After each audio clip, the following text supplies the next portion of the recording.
Oh, that's real good.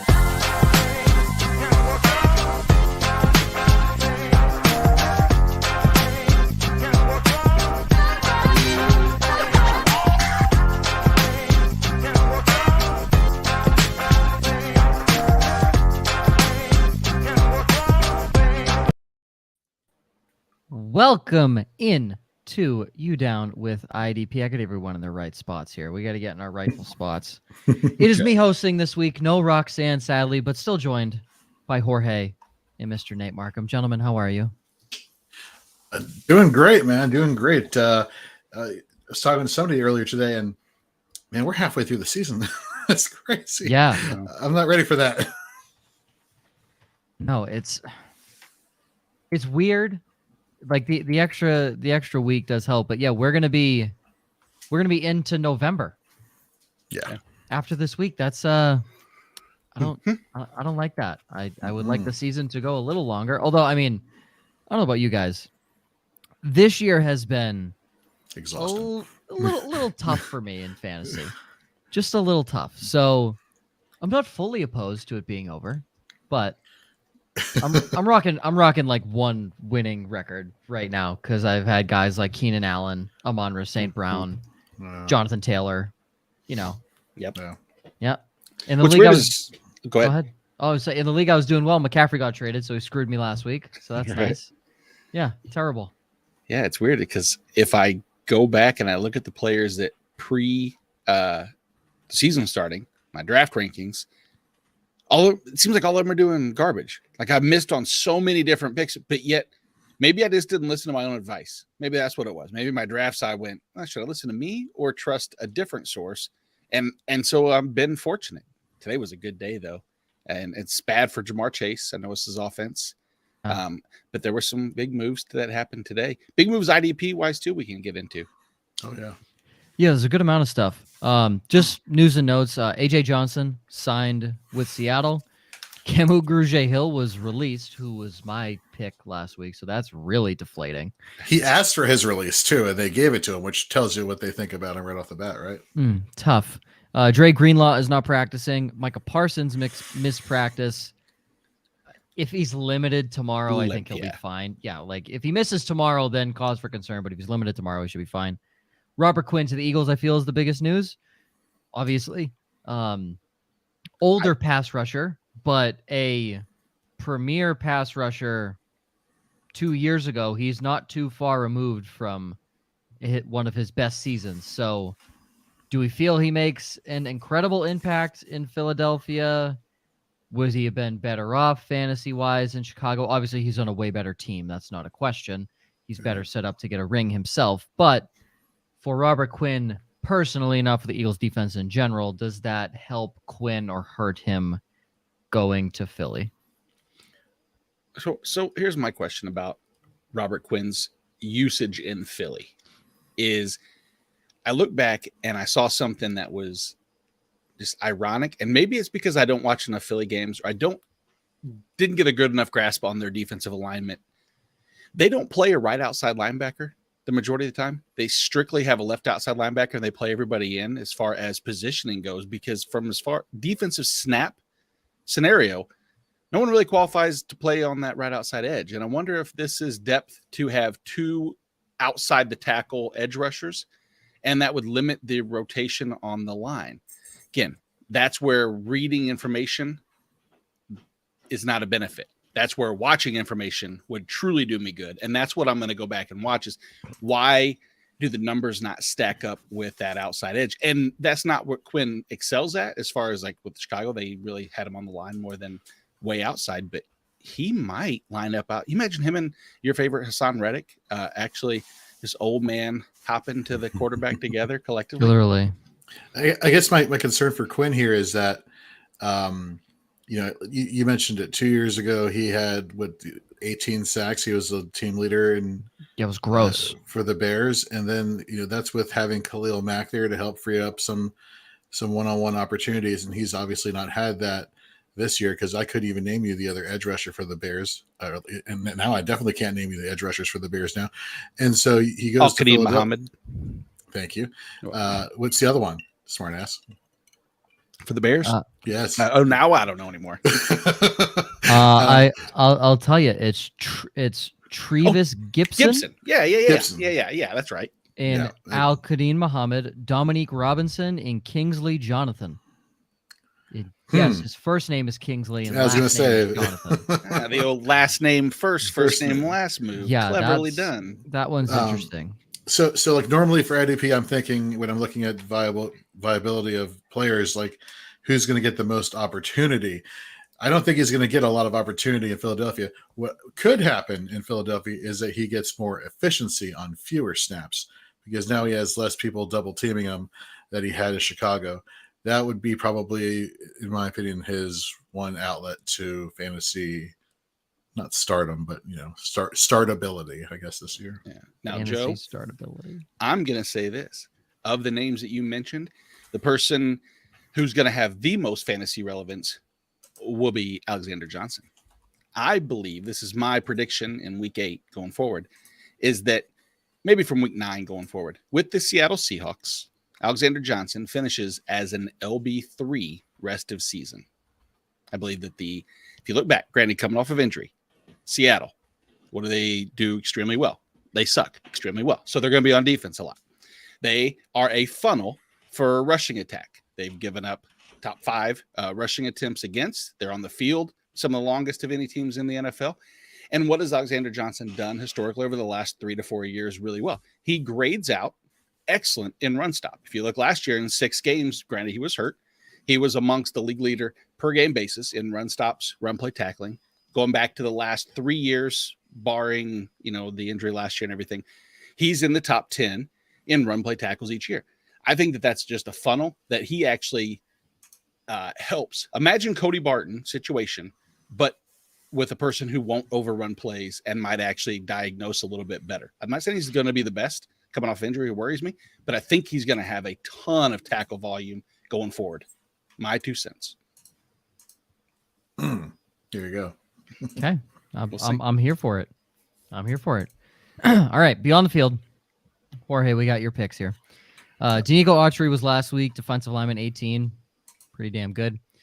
Frankie Louvu, Divine Diablo. They finished at linebacker 13. Again, solid pick. Rayshawn Jenkins, on the other hand, tough week for you. Did you see the video clip though that we had when we did Rayshawn Jenkins? I did not.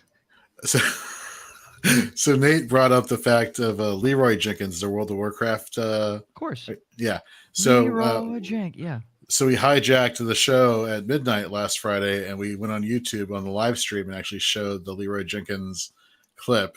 To which, as that's going on, Josh is like furiously texting, like, "What are you doing? What's happening on the show? You're hijacking the show." He was flipping out hilariously though. So yeah, that was anyhow. As awesome as Leroy Jenkins is, Rayshawn Jenkins was not as much last week. Was not as good. No, he was not. But week 8, you got DeForest Buckner against the Commanders, Christian Kirksey against the Titans, and Jonathan Owens against it. So you have two Texans against the Titans. Yeah. Feeling really good about Derrick Henry running the football, I'm sure, like 45 times, which I imagine is a big reason you have 2 of those guys there. Right. So, like, for example, Christian Kirksey, in week 1, he had 9 total tackles, a fumble return, and 14.8 points. And that's with Kamir Grugier-Hill there already. Now, I know what people are thinking. Well, they have Christian Harris, the rookie they got from Alabama in the draft. He should fill in nicely. And look, he came in, he played, 66% of the snaps or 67% of the snaps last week. Fantastic. Missed tackle rate was kind of horrible. That being the case, part of me wonders whether or not they still use some type of veteran presence and kind of like still cycle him in slowly over the next couple weeks before they start giving him the full 80-90% workload. And that kind of ties into why I also think Jonathan Owens for defensive back for the Texans could have some play this week. He is one of the leading tacklers, not just amongst defensive backs, but leading tacklers in all of the NFL. And I definitely think that he could be possibly brought up closer to the linebacker level to help assist in the run game against, as you mentioned, Derrick Henry. Going back to DeForest Buckner, this game is a game of atrocious interior offensive linemen. When you look at weeks 5, 6, and 7 for the Commanders, guards Andrew Norwell, Sadiq Charles, and then they had a combination of Tyler Lawson and Nick Martin at center. They have allowed 22 pressures and 4 sacks. That is like near league leading levels of inefficiency and just horrible play. In the meantime, DeForest Buckner, amongst all interior defensive linemen, aka defensive tackles, has a win rate of 13.1% of the season, which is very good. Has the 11th most pressures amongst all defensive linemen, not just interior defensive linemen, with 20. This game was made for the interior defensive lineman. So whether you're on Washington side, I could say, hey, play Jonathan Allen too. That's also another nice play. Jonathan Allen, Deron Payne. I'm just happening to go with DeForest Buckner. All those plays are fantastic IDP plays this week. All right, easy enough. I am just going to go over my choices from last week. I did not make any picks since I was hosting this week. I just opted to not do that. But last week I had Cam Jordan at 6, or I had Cam Jordan who finished at defensive line 6. Camu Grugier-Hill, aforementioned, linebacker 73. Great job, Joe. But the defensive back whisperer is back. Ryan Neal, DB4. We got that one. So I'm happy about that. Now, to Nate's picks, who he might rather me just not say who he had last week. Nope. Accountability is what is key in this game. So yes, it is. Let me have it. Dietrich Wise, who didn't have a terrible actual defensive game, just not a good fantasy game. Defensive line 85. Jermaine Pratt, linebacker 55.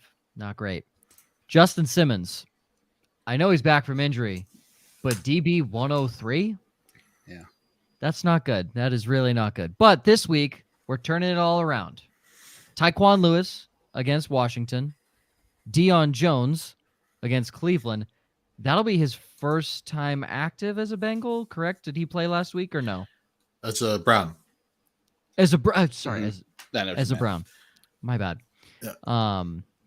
And then Jordan Whitehead this week. Sorry. Continue. So Deion Jones, and response, he played last week. He played 33 of the possible 64 snaps. Okay. And had 5 tackles in that.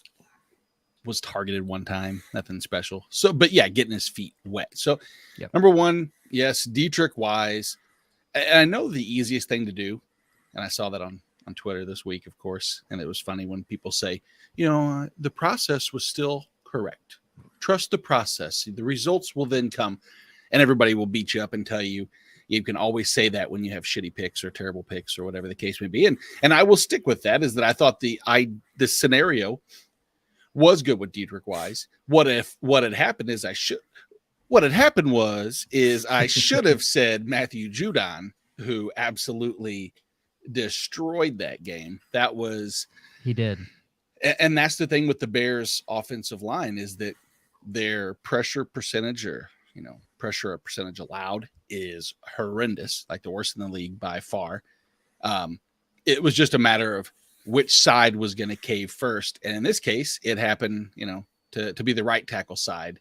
And that's where Matthew Judon, who got 6 pressures, 3 sacks on the game, Wise did not. So I'm going to go with what I consider a little more friendlier matchup, in that Tyquan Lewis, everything that Jorge said about the Commanders' offensive line is true.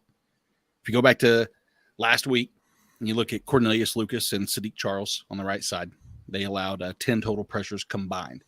If I am a Commanders offensive line coach, what my focus would be is to make sure that DeForest Buckner doesn't kill our quarterback. I think that should probably be on their chalkboard behind them, wherever it's at, written. Don't let Buckner or Grover Stewart destroy our quarterback. And you can fill in quarterback whoever they want it to be, because I don't think that's relevant for the. Sorry, Jorge, this isn't a knock on the Commanders night, but you know how it is. Only on the 2-game winning streak, but it's okay. My gosh, easy. I know, a 2-game winning streak. I know, it's great. Hey, you know what? It's still better than a 2-game losing streak. That is true. Or a kick in the nuts like Jaquan Brisker gave last week. Jaquan Brisker got, I guess. Sorry. Don't you wish, the play-by-play callers on live TV just call it like, oh, he got a bad hit. I'm like, no, just tell him he got kicked in the nuts, and everybody else unmentionables kicked right in the sack. Just say it. He got his return. He got his revenge, though. Damn right he did. So 2 plays later. So I don't think there's a revenge quite as much for Tyquan Lewis in this narrative, but with Kwity Paye out, I think that there's an opportunity piggyback off of DeForest Buckner. Buckner will get some action and get some pressures, maybe a sack, 2 sacks potentially, but I think Lewis will pilfer one of them away as a result of the pressuring him outside. At linebacker, yep, Jermaine Pratt, not a good one.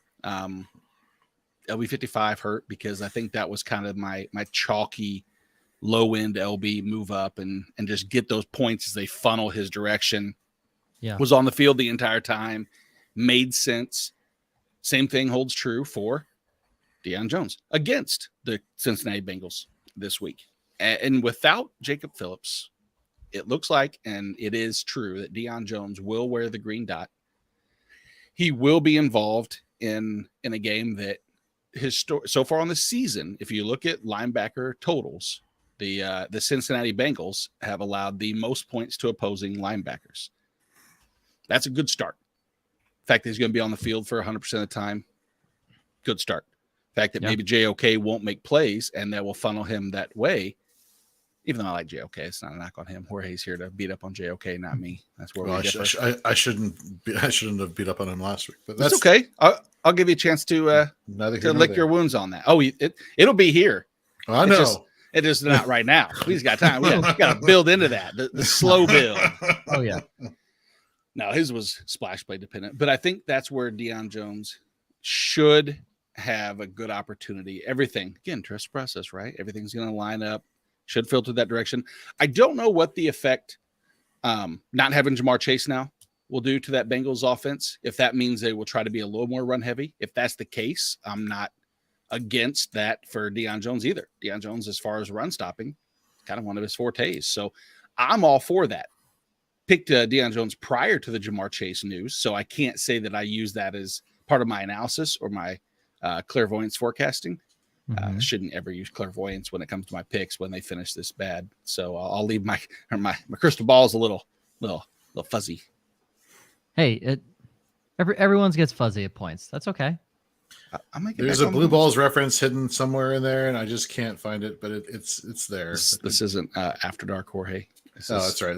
We can do After Dark. No, it's fine. Totally fine. Anything else to add inside of any of that, Jorge? I don't know if you want to add anything there. But... No, my contribution was that last game. Yeah. Nice, perfect, easy. And defensive back, it's you. I think Joe didn't you 2 weeks ago. You were off the Jordan Whitehead move, which paid dividends, and I think this week I'm on Jordan Whitehead just against New England. It just seems like kind of low-hanging fruit. Listen to the numbers that defensive back not mostly, box safeties have put up against the New England defense or the New England offense. Week 1, Brandon Jones, RIP Brandon Jones, not really Seriously. RIP, but RIL. Fantasy purposes, RIP. Yeah, it sucks. Yeah. 35 points in week 1. Terrell Edmonds had only 10, but still double digits. Chuck Clark put up double digits, 14 points. Week 5 with Deshaun Elliott put up 43. Grant Delpit in week 6 put up 15. And last week, the aforementioned Jaquan Brisker put up 23.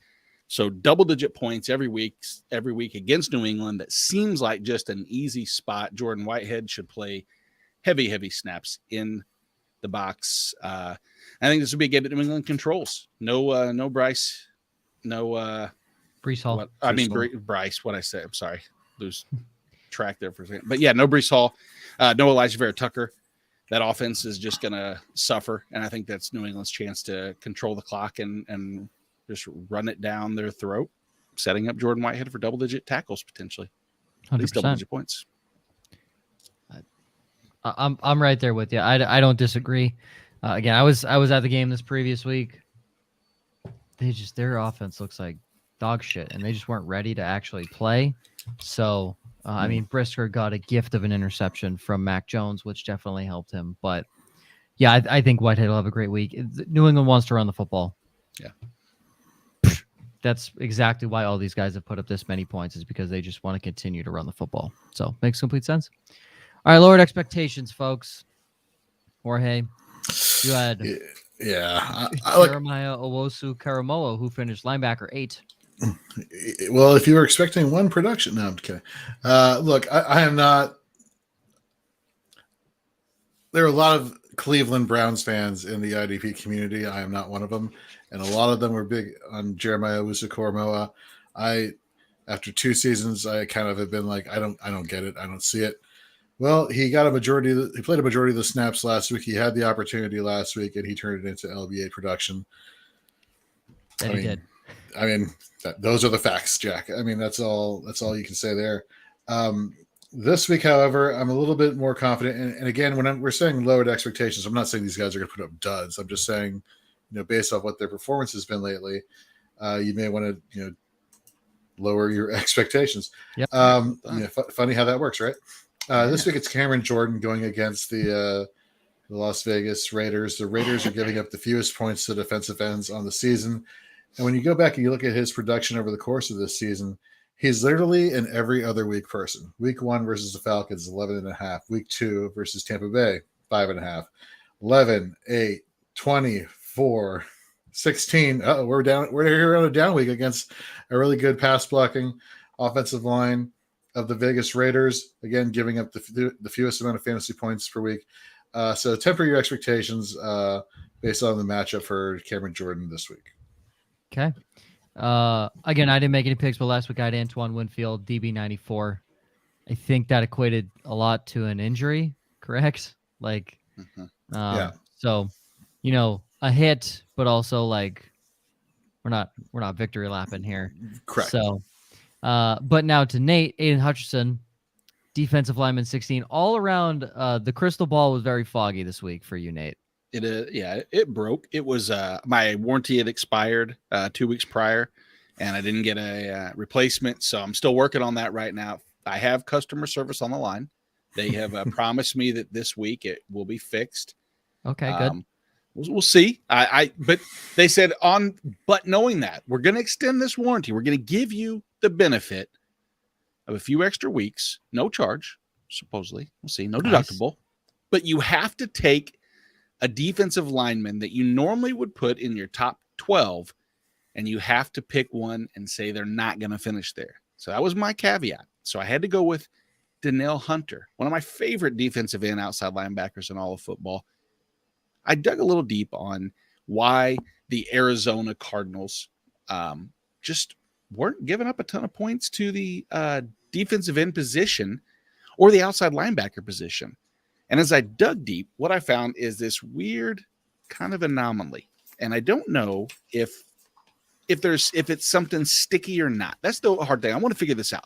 Because the Arizona Cardinals, when they have played a team that had an actual outside linebacker edge rusher that lined up the majority of the times outside tackle, that lines up with 3 of the 6.5, 7 games, because one of the games I'll consider kind of 50-50 the way it formatted. There was just enough snaps that it was on over the tackle, not outside. That was week 3, week 5, and week 6.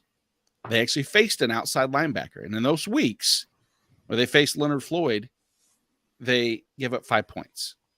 Hassan Reddick, your favorite, a total of 12 points.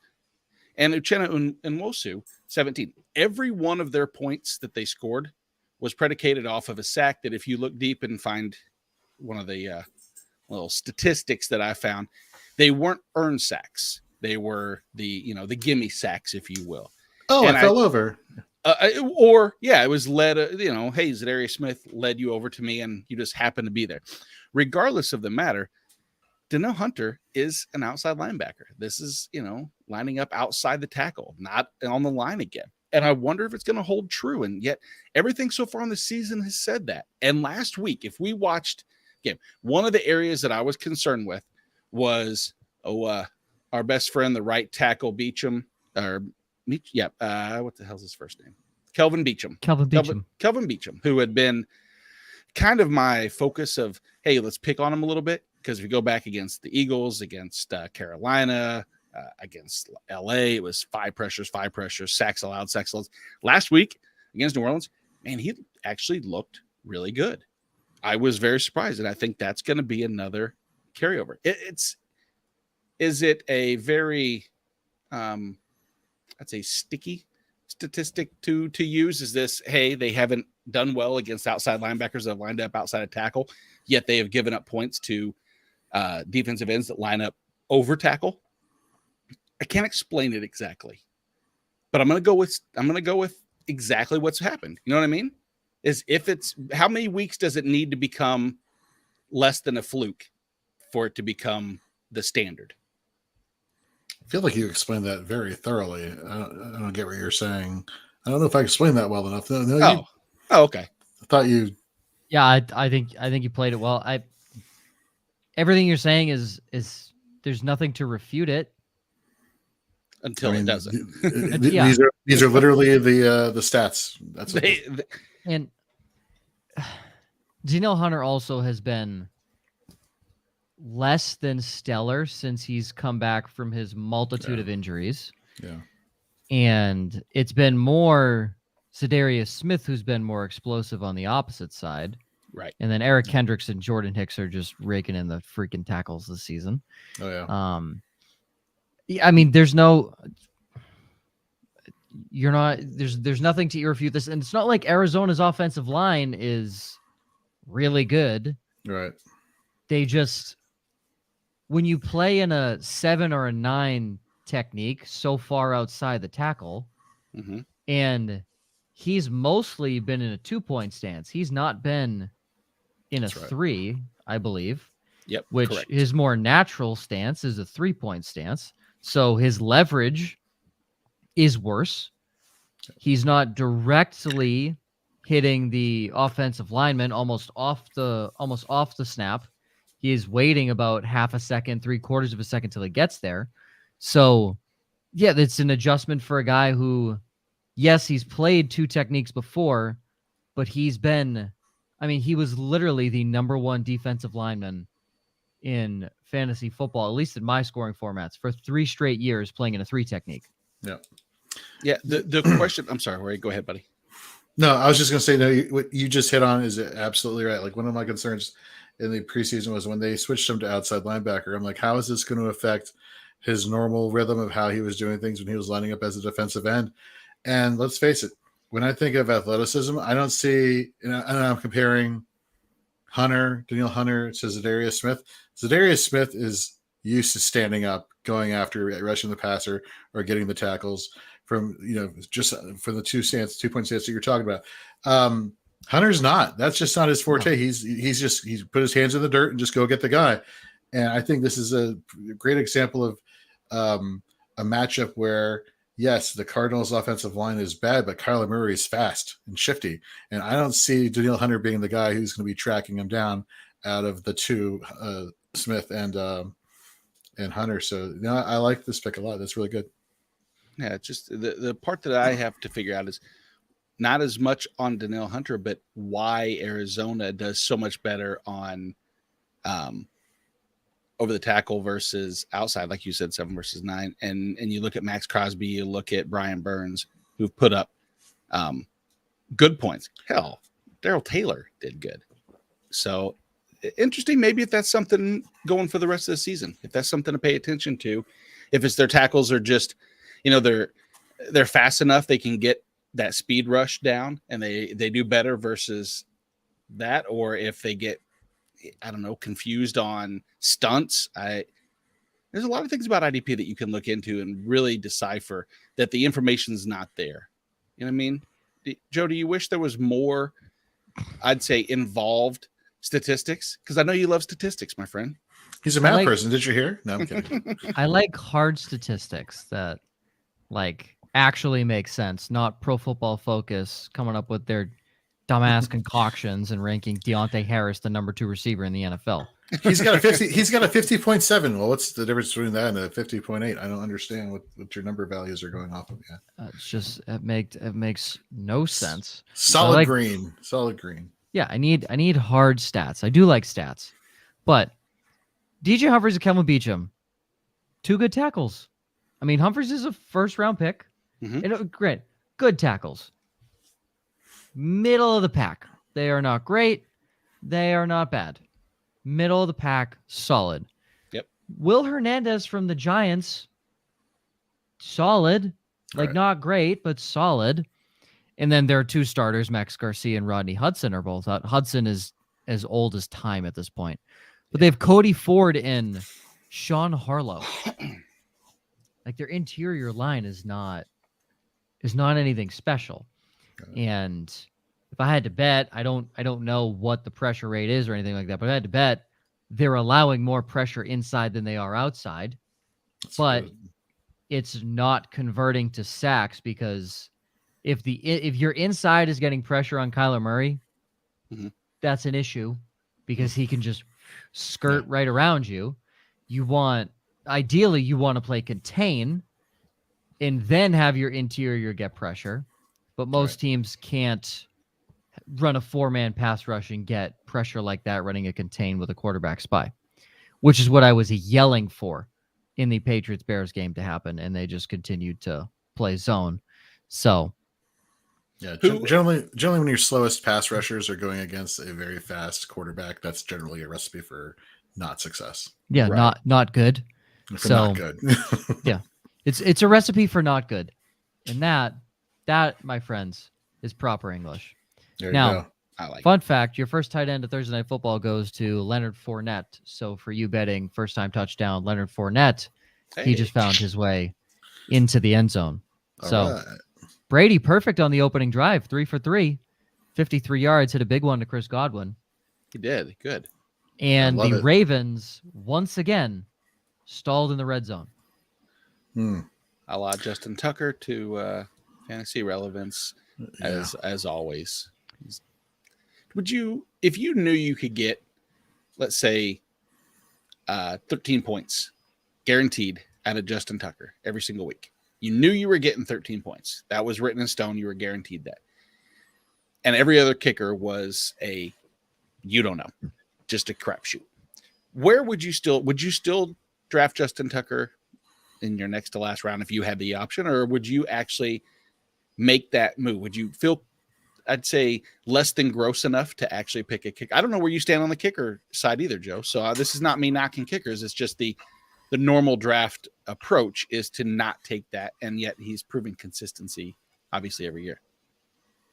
I'll never reach for Justin Tucker. If he happens to be there in the second to last round and he's available, I'm going to take him because he's automatic for the most part.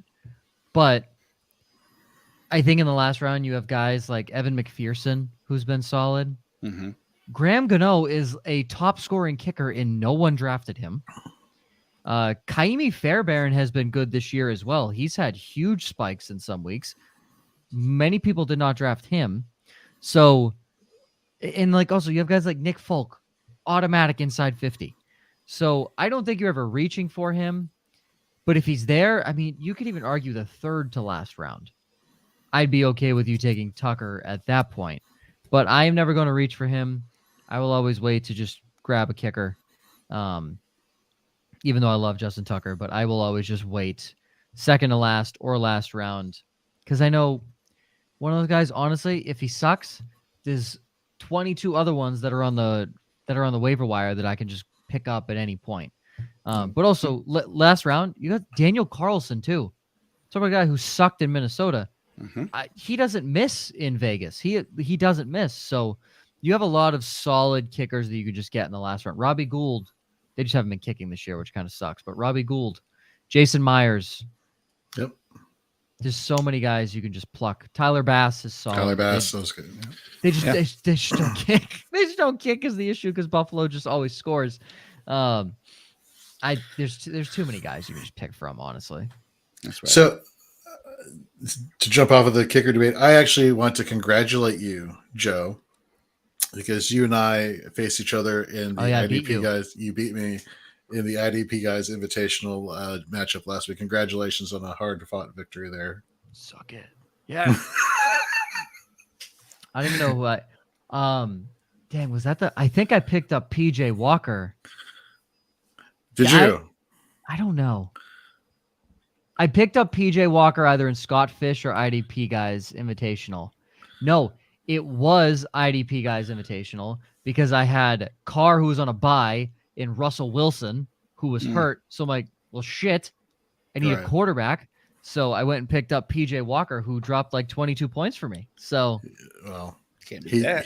that job Shut well up. done, sir. Job well done. hey, I mean the 22 was it was only like a 15-point win. So shout out PJ, man, my dog. Shout out PJ. So I, it was a good game. That's what division are you guys in the IDP Championship? Mercury. Mercury I don't know. Yeah. I set my lineup. and the standings. You guys are both doing well. I'm hoping. I think I I'm guess I middle can of the look. road. Yeah, I don't remember. 4 off and the top of 3. my head. Let me Three. look. I think I'm 4 and 3. Then I'm 3 and 4. Then I'm honestly I'm not sure. I just checked Scott Fish earlier. Scott Fish, I'm 4 and 3. I know that for a fact. I'm doing horribly in Scottish Bowl. Me too. Yeah, Me too. I'm sneaking out a couple wins here and there, so feeling good. But then where we go, oh my god, I can't stand my fantasy league. I'm sorry. I know it. I can't wait till next year when it's all on Sleeper. I can't wait. I'm so excited. Oh no, I am 2 and 5 in the IDP guys invitational.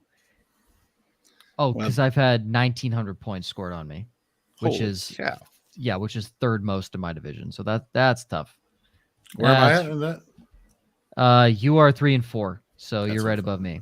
Okay. But on a 2-game losing streak. So who's the hot one here? Look, I already acknowledged you. I already said congratulations. What more do you want here, Joe? This guy is out here.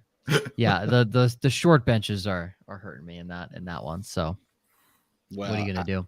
Nothing. You have the good news is if you're not separated, and I can see how everything stacks up. You guys are 2 wins away from potentially being in the top 4 or 5, and that's all that matters. I guess it's an overall component, realistically. I mean, sure. I have TJ Watt. Gross. Yeah. Hurts. Sucks. I'm sorry. Took Javonte Williams. Yep. Yep. Marcus Williams. Yeah. Yep. That'll do it too. Yep. Yeah. Got effed a few times on it. I mean, at one point, I was starting like Trayvon Walker and Yannick Ngakoue because Garrett and TJ Watt were both hurt. I'm like, okay, this isn't fun anymore. Yeah. So just trot him out for slaughter. Yeah, no, I got you. Yeah, and I got absolutely murdered that week. So what are you gonna do? All right, friends. Well, the leading rusher for the Baltimore Ravens right now is Gus Edwards with -1 rushing yards because Lamar has -4. So good thing he was one of my sits of the week. Fantastic, love it. Lamar? No, Gus. Oh, nice. Yeah, I mean they've only had 2 offensive possessions. I know it's early. I'm not trying to toot my own horn just yet. I had Lamar, but whatever. I had Lamar as a downside outside of the top 12. So if he keeps this up, we're doing well. He is not. I mean, you look at his last couple weeks and not good. It's not been great at all. Not good. Not good. Short week against what's supposed to be a good defense, but they've looked good on the first few drives so far.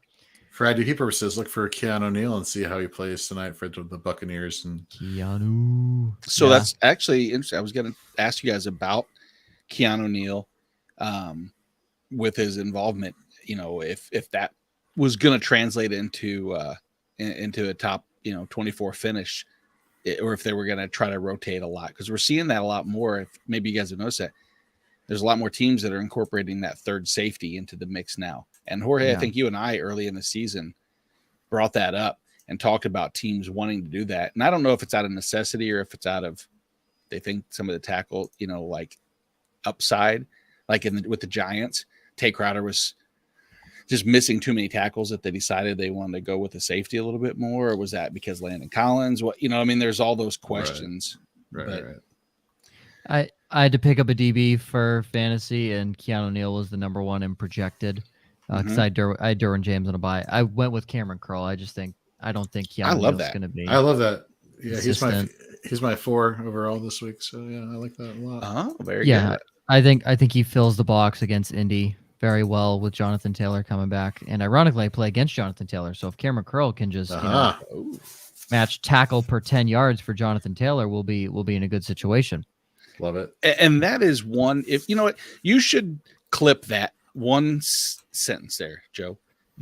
My opponent has Jonathan Taylor, And if you ever wanted to give a reason why IDP could be even that much better in terms of getting people involved into play, is to say, not only imagine if your team is playing against Jonathan Taylor from a fantasy perspective, and you hope that he doesn't put up $160 and 3 against you, but double down and get the safety or the linebacker against that team, and you get to watch your guy stuff him at the line or tackle him 9 times for preventing him from busting off for a touchdown.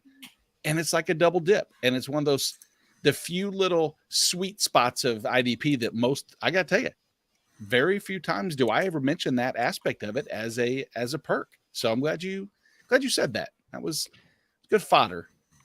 Yeah, I literally just looked at my lineup and realized I was playing against JT. So I guess I mean, beforehand, Cam Curl looks good. So like it. Yeah, hey, what are you gonna do? Someone just in the chat said they traded JT for Adams. I mentioned Devontae Adams and ETN, and his commissioner called him crazy. Well, at this point, you're looking really good with the ETN pickup, and well, your commissioner's crazy. Koa Micah, yeah, you're the smart one. Don't ever let them tell you otherwise.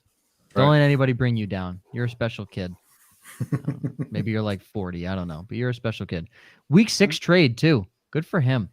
That was pre J-Rob and mid JT bye week, I think. So Yep. Wow. Yep. Kudos, my friend. Absolutely. All right, let's wrap this up because the Buccaneers are driving once again, and they are threatening to score. So looks like Brady just hit Mike Williams on a funky route deep down the field. Baltimore is in a cover 1 defense, and they are looking like they have never played it before. So perfect. Well, Chuck Clark time for tackles. So there you go. Because he's back. Geno Stone, crazy name that's been Geno Stone up of the line. All right, sorry, Joe. I could. Oh no, you're good. Chuck Clark just got the tackle, so there you go. It was literally perfect timing. All right, friends. For Jorge, Nate Marcum, myself, and for Roxanne, who is not here. Bye, Roxanne. Hi, Roxanne. Hi, Roxanne. Bye, Roxanne. Always remember, this is different for me because I always do MPI different. Offense may win fantasy, but defense wins fantasy championships. Boom. What a great tagline. We will see you